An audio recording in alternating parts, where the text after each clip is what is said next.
Hello and welcome to my channel. Go ahead, hit the like, hit the share, subscribe if you haven't already. Another star witness taking the stand in the Sean Diddy Combs sex trafficking and racketeering trial. Scott Biscotti, also known as rapper Kid Cudi, just finished testifying about what he says happened with Combs in 2011 and 2012.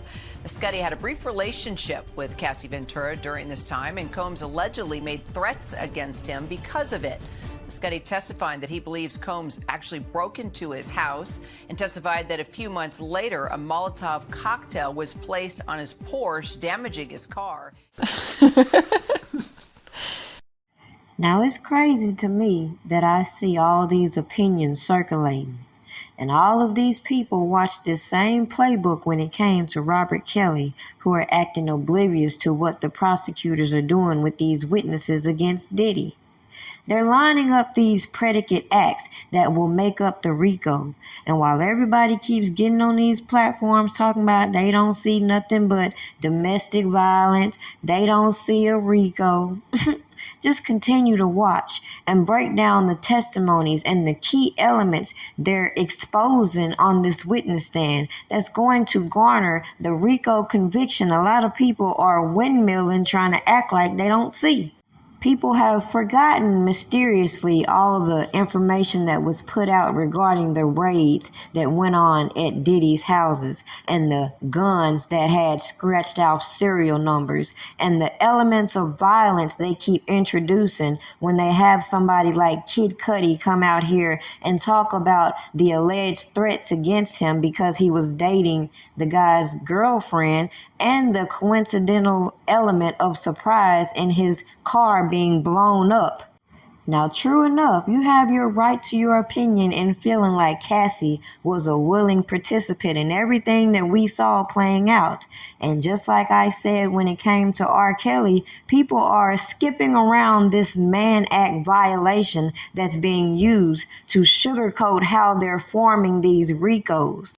You see, a lot of these old throwback pimps, they might be in for a rude awakening when they start to realize how these sex trafficking cases are being amplified now, and that these women who had free will to do whatever they want, and even though by some people's perception they weren't a hostage, they weren't kidnapped by the eyes of the law, those definitions and the act of bringing people from state to state to engage in sexual affairs is going to be why a lot of people are going to be shocked at the outcome of this trial.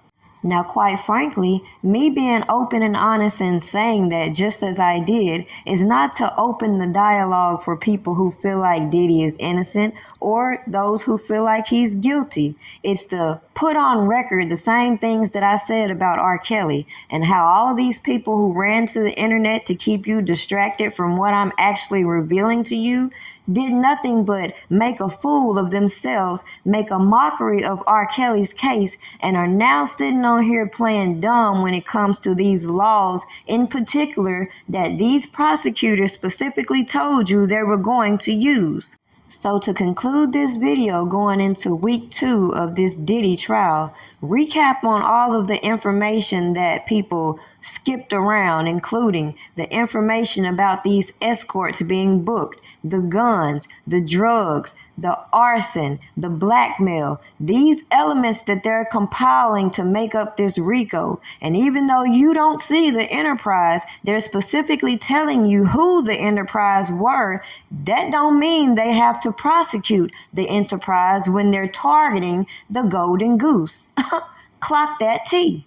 And it's just very ironic that you have a person like Vlad coming out here leading the topics of discussion around people being oblivious to this RICO manifesting in front of their face when he wouldn't even release his interview with R. Kelly, unlike others who use the interviews to clout chase. Somebody make this shit make sense.